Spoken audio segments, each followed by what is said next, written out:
Soy Gabriel Rojas, tengo 32 años y soy periodista de investigación. He cubierto historias de violencia, corrupción e incluso desapariciones que parecían no tener solución. Pero nada se compara a lo que viví en San Isidro. Necesitas escuchar lo que me pasó. Todo comenzó con una llamada telefónica. Una mujer estaba llorando al otro lado de la línea. Rosa Estrada, madre soltera, con la voz temblorosa por la desesperación. Mi hijo Miguel ha desaparecido. Por favor, tienes que venir. Habían pasado 2 semanas. La policía no investigó. Para ellos, era solo otro caso sin importancia en una ciudad olvidada por el gobierno y la suerte. Pero Rosa insistió en que algo andaba mal. Y supe lo que sienten las madres cuando un hijo sigue vivo. Tomé el primer autobús hacia San Isidro, un lugar que parecía abandonado por el tiempo. Durante el viaje de 5 horas, el paisaje fuera de la ventana se volvió cada vez más desolado. El sol caía a plomo sobre el suelo agrietado y en el horizonte aparecieron pequeñas casas de arcilla, algunas de ellas cayéndose a pedazos. El camino era de tierra y levantaba polvo rojo cada vez que pasaba un auto. Al bajar del autobús, sentí el impacto de la ciudad. San Isidro era asfixiante. El calor pesaba en el aire, mezclado con el olor a aguas residuales y a comida en mal estado. Las calles de tierra estaban vacías y los pocos residentes que vi me miraron con sospecha. Las puertas se cerraron a mi paso, unas voces murmuraban algo incomprensible. Fui directo a la casa de Rosa. Era pequeña, con paredes de adobe agrietadas y techo de hojalata. Me saludó con los ojos hinchados y la piel marcada por la tristeza. Me hizo sentar a la mesa, mientras me servía un café flojo, como si quisiera ofrecerme algo, aunque no tenía nada. No quieren que investigues, dijo ella retorciéndose las manos. Aquí los niños desaparecen y nadie dice nada. El silencio es aterrador. Vi el dolor en sus ojos, pero también un miedo que parecía provenir de algo más grande. Antes de que pudiera preguntar más, alguien tocó a la puerta. Rosa se quedó congelada. En ese momento supe que algo terrible estaba pasando en San Isidro. Rosa se quedó quieta por unos segundos, con los ojos fijos en la puerta. El sonido seco de los nudillos golpeando la madera se repitió, cada vez más fuerte. Ella respiró profundamente antes de levantarse. No la abras, le susurré. Ella me miró con aprensión e ignoró la advertencia. Abrió la puerta con manos temblorosas. Afuera, un hombre mayor, delgado y encorvado, sostenía un rosario entre sus huesudos dedos. Padre Esteban. Su mirada me recorrió con sospecha antes de posarse en Rosa. ¿Invitaste a un extraño a involucrarse en esto? Su voz sonó ronca, casi un susurro. Rosa bajó la cabeza, como si fuera una niña a la que regañaban. Necesito ayuda, padre. El anciano suspiró y miró a su alrededor, como si buscara algo antes de entrar. Cerró rápidamente la puerta detrás de él. ¿No entiendes que hacer demasiadas preguntas te puede costar caro? Dijo. Miguel no desapareció. Se lo llevaron. Esas palabras me golpearon como un puñetazo en el estómago. ¿Qué quieres decir con tomado? Pregunté cruzándome de brazos. El padre Esteban me miró fijamente un instante y luego apartó la mirada. Miguel era demasiado curioso, hacía las preguntas equivocadas y iba a lugares donde no debía ir. Aquí en San Isidro nunca acaba bien. Un escalofrío me recorrió la espalda. ¿Y cuáles serían esos lugares? El anciano dudó, como si estuviera luchando contra su propia conciencia antes de responder. Habló mucho del pozo, allí, en la parte abandonada de la ciudad. Silencio. Noté que Rosa apretaba los puños, conteniendo las lágrimas. Ella ya lo sabía. Antes de que pudiera insistir, alguien golpeó la ventana. 3 toques rápidos. Me giré a tiempo para ver 2 sombras huyendo por el camino de tierra. Eran niños. Son Rafa y Diego, susurró Rosa. Conocían a Miguel. Salí corriendo, pero ya estaban lejos. En el suelo había un cuaderno pequeño y desgastado, tirado en el polvo. Lo cogí y lo abrí. Era un diario. El diario de Miguel. Un sombrero, sombras que parecían extenderse y un agujero en el suelo por donde asomaba algo. Pasé la última página. Una sola frase escrita con fuerza, como si hubiera arañado el papel al presionar con tanta fuerza el bolígrafo. El pozo me llama. Sentí un escalofrío en la nuca. Sabía que me enfrentaba a algo mucho peor que una simple desaparición. Apreté con fuerza el diario de Miguel mientras regresaba a la casa de Rosa. El silencio era abrumador. La frase garabateada en la última página pareció resonar en mi mente. El pozo me llama. El padre Esteban observó mi expresión, como si ya supiera lo que estaba escrito allí. Rosa, por el contrario, parecía querer desaparecer. Dime la verdad. ¿Qué hay en ese pozo? Mi voz sonó más áspera de lo que pretendía. El sacerdote suspiró, mirando al suelo. Nada que un hombre deba buscar, periodista. No he venido hasta aquí para regresar con las manos vacías. Si Miguel estaba obsesionado con eso, pues ahí es donde voy yo. ¿No lo entiendes? La voz de Rosa tembló. Este lugar no es solo un agujero en el suelo. Ahí es donde las cosas desaparecen. Esas palabras me dejaron inquieta. Salí de la casa y decidí que necesitaba más información. Caminé hasta el centro de la ciudad, si es que se podía llamar centro a ese puñado de casas y una plaza abandonada. El calor abrasador hizo que el sudor corriera por mi cara. Había algunas personas caminando por allí, pero cuando mis ojos se encontraron con los de ellas, rápidamente apartaron la mirada. Vi una pequeña estación de policía y me dirigí hacia ella. La fachada estaba sucia, con ventanas rotas y un fuerte olor a humedad procedente del interior. Yo entré. ¿Le puedo ayudar en algo?, preguntó un hombre con un uniforme sucio y arrugado, apoyado perezosamente en la silla detrás del mostrador. Estoy investigando la desaparición de Miguel Estrada. El policía resopló. Otro niño que se escapó de casa. Esto pasa por aquí. Las madres lloran, fingimos que nos importa y la vida continúa. Pero este caso es diferente. Encontré su diario. Mencionó un pozo. El policía, que antes estaba relajado, se puso tenso. No sé de qué estás hablando. Será mejor que olvidemos esa historia. ¿Entonces no investigas? Escucha, extraño, dijo levantándose de su silla y mirándome. Si quieres salir con vida de este agujero, deja de hacer preguntas. Me quedé mirando al hombre durante unos segundos, sintiendo que se me revolvía el estómago. Él sabía algo. Todo el pueblo lo sabía. Pero ellos estaban dispuestos a hacer como si nada estuviera pasando. Cuando salí de la gasolinera, me di cuenta de que la ciudad había cambiado. O tal vez era solo yo quien veía las cosas de otra manera. Las calles parecían más vacías, los susurros más silenciosos, las miradas más cargadas de algo que solo podría describir como miedo. Volví a la casa de Rosa, y ella estaba sentada a la mesa, con el rostro pálido, los ojos fijos en un rincón oscuro de la habitación. Gabriel, apenas le salió la voz. ¿Qué pasó? Levantó la mano temblorosa y señaló la ventana. En el cristal polvoriento había pequeñas huellas de manos, como si los niños hubieran dejado allí sus dedos. Pero no eran normales. Fueron demasiado largas. El aire de la habitación se hizo pesado.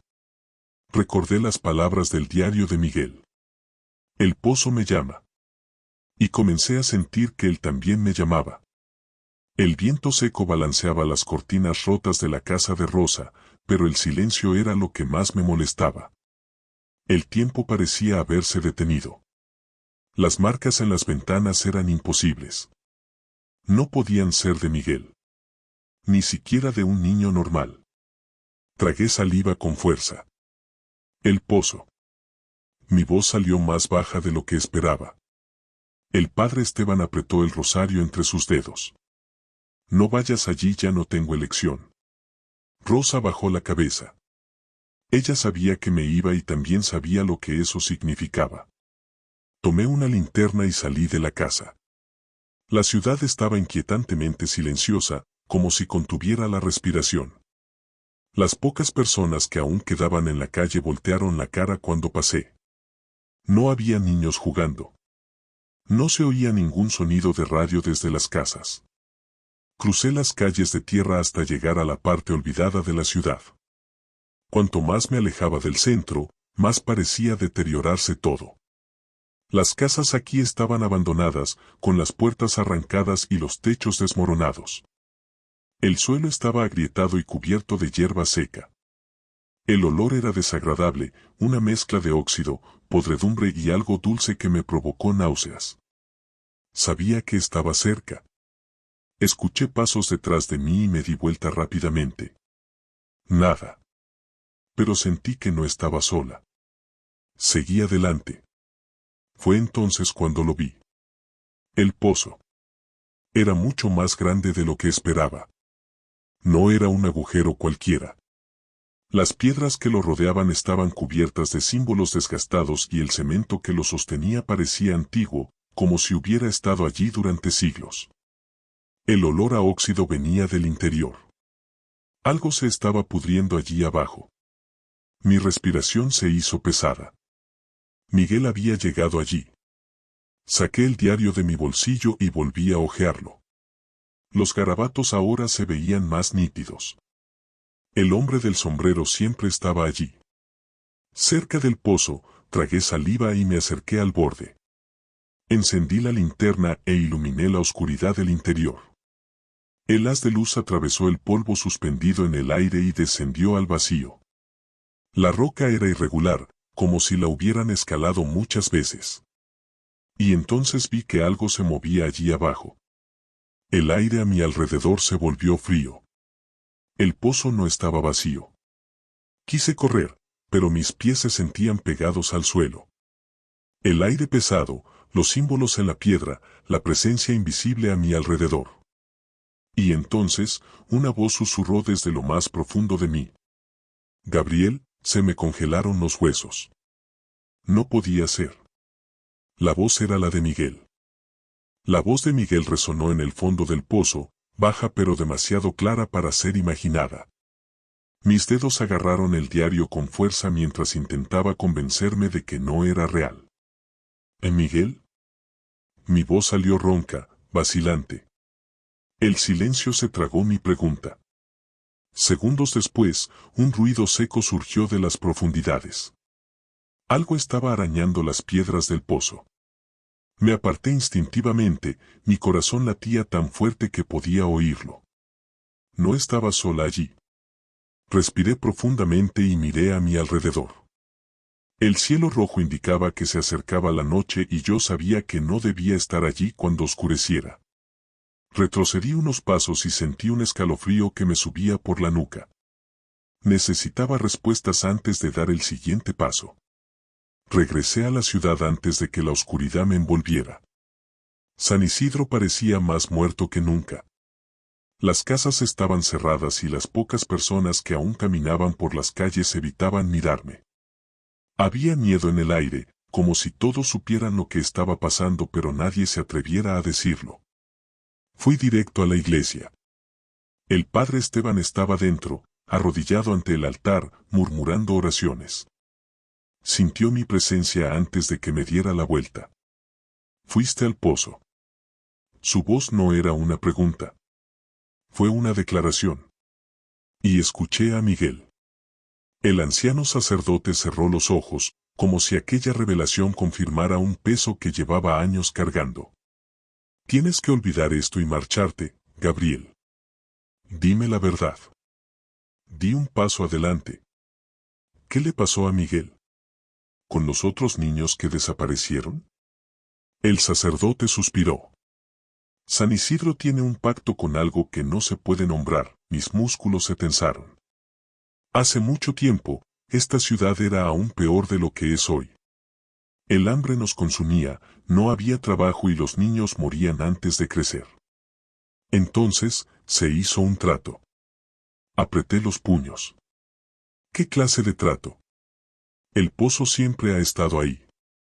Mucho antes de que existiera San Isidro. Y algo dentro de él exige tributo. Se me hizo un nudo en la garganta. ¿Tributos? ¿Estás diciendo que entregan a los niños a esta cosa? El padre Esteban no respondió. Pero no hacía falta. Mis pensamientos daban vueltas. Eso explicaba las desapariciones, el miedo en los ojos de los habitantes, el silencio asfixiante de la ciudad. San Isidro sacrificó a sus propios hijos. ¿Qué pasa si Miguel sigue vivo? Mi voz salió baja, como si decir esas palabras fuera un desafío al destino. El sacerdote me miró fijamente, con los ojos llenos de un peso insoportable. Si todavía está vivo, entonces el pozo aún no lo ha devorado por completo. La sangre se me heló en las venas. Necesitaba volver allí. Salí de la iglesia con la mente entumecida. San Isidro sacrificó a sus propios hijos.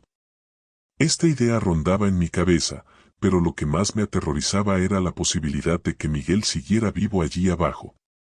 Tenía que actuar rápido. Ya estaba anocheciendo cuando regresé a la casa de Rosa.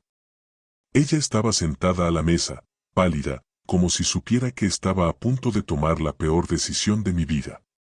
«Regresarás al pozo, ¿no?» Su voz era un susurro. Escuché la voz de Miguel, Rosa. Si todavía está allí, tengo que intentar salvarlo.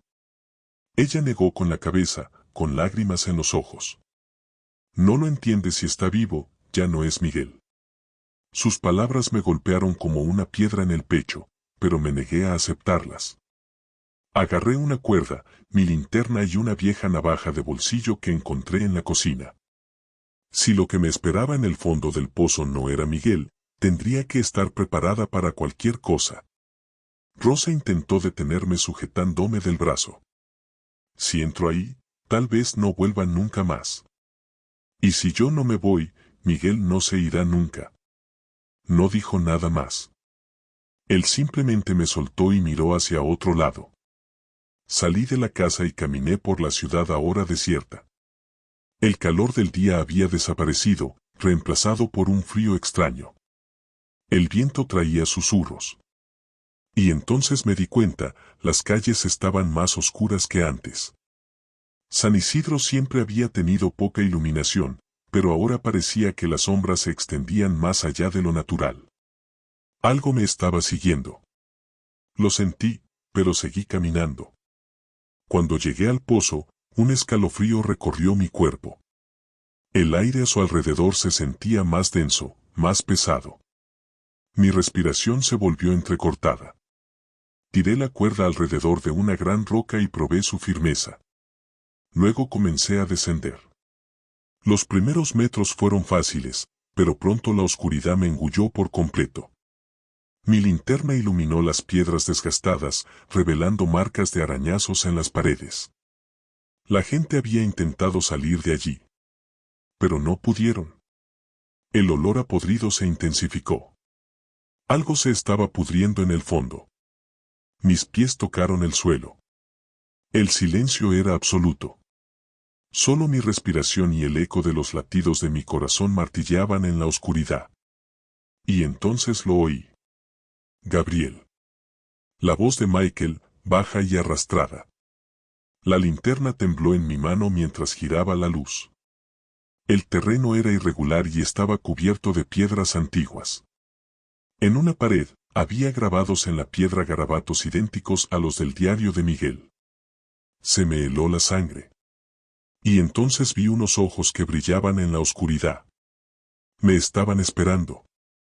La luz de mi linterna parpadeó mientras intentaba concentrarme en lo que tenía delante.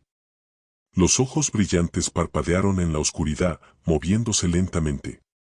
Mi pecho subía y bajaba de manera desigual, mi cuerpo atrapado entre la urgencia de correr y la necesidad de ver si realmente era Miguel. ¿Miguel? Mi voz salió ronca, ahogada por el miedo. No hubo respuesta. Solo el sonido de algo arrastrándose por el suelo de piedra, acercándose lentamente. Mi corazón latía tan fuerte que apenas podía pensar. La linterna reveló una silueta delgada, casi esquelética, apoyada contra la pared del pozo. Estaba sucio, con la ropa rota y el rostro cubierto de sombras. «Ayúdame», la voz salió de él, débil, rasposa, como si hubiera olvidado cómo hablar. Todo mi cuerpo gritaba que saliera de allí. Pero era Miguel. Tenía que sacarlo de ese infierno. Di un paso hacia adelante, pero mi bota resbaló en algo blando. Apunté mi linterna al suelo y sentí que se me revolvía el estómago. Eran huesos. Pequeño. Humanos. Una presión invisible parecía empujarme hacia atrás. El aire se hizo más pesado, más denso. Como si algo allí no quisiera que me llevara a Miguel. Fue entonces cuando lo vi.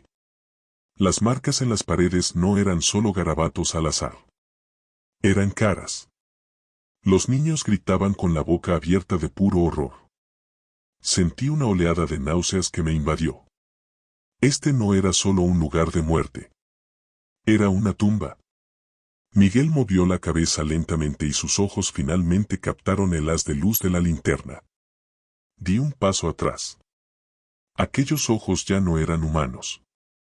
El blanco estaba casi completamente lleno de una profunda oscuridad, como si la noche misma se hubiera infiltrado en ellos. «Gabriel», murmuró, ladeando la cabeza de manera extraña. «Ya viene», un escalofrío me recorrió la espalda. «¿Quién?» Miguel levantó una mano temblorosa y señaló hacia atrás. El aire se volvió pesado, sofocante. El olor a podrido se intensificó. Y entonces lo sentí. Había algo allí. Algo enorme. Alto. Observando. Y ya no estaba escondido. El hombre del sombrero había llegado. El aire en el fondo del pozo se volvió denso, insoportable, como si lo estuvieran succionando hacia algo invisible.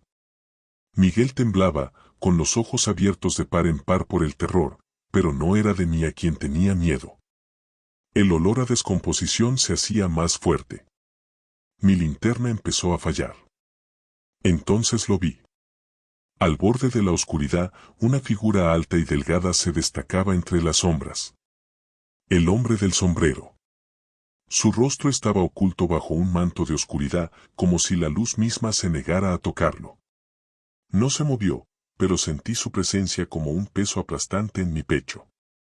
Un instinto primario gritó dentro de mí. Necesitaba salir de allí. Miguel me agarró del brazo con una fuerza inesperada. Él no deja salir a nadie, Gabriel. Se me secó la garganta. Nos vamos de aquí. El hombre del sombrero dio un paso adelante. El suelo parecía vibrar bajo mis pies.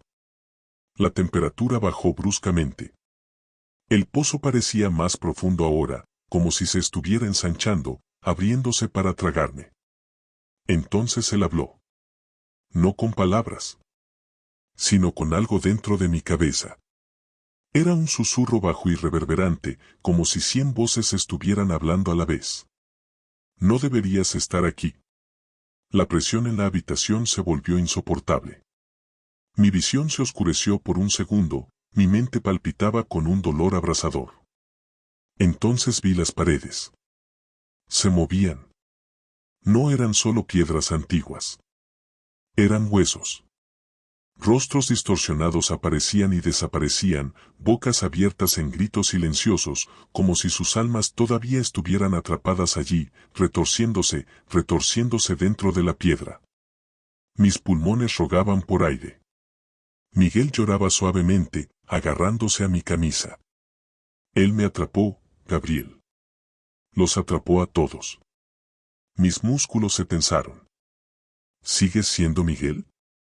Mi propia voz sonaba distante, como si no fuera mía. Silencio. El chico me miró. Sonrió. Pero sus ojos estaban completamente negros. Un escalofrío helado recorrió mi columna. Miguel ya no era Miguel. El pozo ya lo había devorado. Detrás de mí, el hombre del sombrero dio otro paso. Y me di cuenta de que no había escapatoria. El pozo parecía crecer a mi alrededor, sus paredes palpitaban como si estuvieran vivas. El hombre del sombrero estaba ahora más cerca, su silueta distorsionada por la oscuridad que lo envolvía. Miguel ya no era Miguel. Yo quería correr. ¿Pero hacia dónde? El pozo no tenía salida. La luz de la linterna parpadeaba, revelando detalles grotescos que no había visto antes. Marcas de clavos en las piedras, huesos rotos, símbolos escritos a toda prisa por quienes estuvieron allí antes que yo. Nadie se va, la voz de Miguel era ahora un eco distorsionado, como si algo hablara a través de él. Sus ojos completamente negros reflejaban una terrible verdad. El pozo no solo devoraba cuerpos, devoraba almas. El aire se volvía más denso y cada respiración me quemaba la garganta. Mis piernas cedieron. ¿Qué deseas? Grité, intentando no dejarme llevar por la desesperación. El hombre del sombrero finalmente se movió. Su rostro nunca apareció. Pero sentí el peso de su mirada, la presencia aplastante, el hambre. Levantó una mano delgada y me señaló. Fue entonces cuando comprendí. El pozo no me quería como cuerpo. Quería consumirme como había hecho con Miguel. Las sombras comenzaron a moverse como tentáculos por el suelo, trepando por mis piernas, atrapando mis brazos. Algo me estaba tirando hacia abajo. Grité. Luché. Pero era como intentar escapar de la oscuridad misma. Y entonces oí las voces. Débiles. Susurros. Ayúdanos, no queremos desaparecer, duele, el dolor explotó en mi mente. El pozo me estaba absorbiendo, tratando de hacerme parte de él. Sentí que mis pensamientos se fragmentaban, que mi identidad se me escapaba de las manos. Estaba muriendo. O peor aún, me estaban olvidando. Y entonces, en un último impulso de supervivencia, agarré el cuchillo que llevaba en el bolsillo y me corté la piel, obligando a mi cuerpo a sentir algo real. El dolor fue como una descarga eléctrica. Mi mente retrocedió un segundo. Lo suficiente para liberarme de las sombras. Mis ojos encontraron la cuerda que había dejado atada. Mi única oportunidad. Con un grito, corrí y me lancé hacia arriba, trepando el pozo con todas las fuerzas que me quedaban. Miguel me gritó. Pero ya no era su voz. El hombre del sombrero no intentó detenerme. No hacía falta.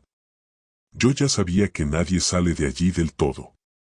Mis manos sangraban, mi cuerpo ardía de dolor, pero seguí subiendo. Si me detenía, sabía que nunca saldría. Cuando finalmente llegué al borde del pozo, me tiré por el borde y caí de espaldas sobre la tierra fría. Por un momento, no escuché nada más que mi propia respiración agitada. Luego miré hacia abajo. El pozo estaba en silencio. El hombre del sombrero ya no estaba allí. Pero sabía la verdad. Él nunca se iría del todo. Y yo nunca volvería a ser la misma. El cielo sobre mí parecía más oscuro que antes, como si la noche misma hubiera sido contaminada por lo que fuera que había en el pozo. Respiraba entrecortadamente y mis músculos temblaban de cansancio y terror. Estaba viva, pero Miguel seguía allí. Miré hacia el pozo. El silencio era absoluto. Ningún susurro, ningún movimiento. Fue como si nunca hubiera existido. Pero sabía que no era así. San Isidro seguía siendo un cementerio de olvidados. Me alejé tambaleándome, mis rodillas apenas sostenían mi peso. Mi mente gritaba que saliera. Olvidarlo todo. No volver a pronunciar ese nombre. Pero entonces pensé en Rosa. Ella me estaba esperando. ¿Cómo le diría a una madre que su hijo no volvería? ¿Cómo le explicaría que seguía vivo, pero que ya no era el mismo? Cada fibra de mi ser me decía que saliera corriendo. Pero no pude. Tomé una piedra del suelo y la tiré al pozo. Silencio. Y entonces la voz de Michael resonó una vez más. Gabriel, me soltó. Se me heló la sangre. Michael, o algo que sonaba como Michael, quería que lo creyera. Me arrodillé al borde del pozo, con la linterna temblando en mis manos. ¿Sigues siendo Miguel? Pregunté con la garganta seca. El silencio duró demasiado tiempo. Entonces, él respondió. Soy lo que queda de él. Un escalofrío me recorrió la espalda. Algo dentro del pozo quería salir y me estaba dando una opción, podía sacarlo. Podría salvarlo. ¿Pero era realmente Miguel a quien traería de vuelta? El hombre del sombrero me había dejado escapar por una razón. Tal vez porque sabía que ya no era el mismo. Mi mente daba vueltas, mis ojos fijos en la oscuridad de abajo. Si sacaba a Miguel, algo saldría con él. No quería tomar esa decisión. Pero ya no había más opción. Tomé la cuerda y la tiré al pozo. Toda la noche parecía contener la respiración. Y entonces, algo empezó a surgir. Si has llegado hasta aquí, quizás ya sea demasiado tarde. Pero si todavía estás entre nosotros, demuestra que no tienes miedo, deja un me gusta y difunde el terror. Solo ten cuidado, porque algunas historias nunca terminan.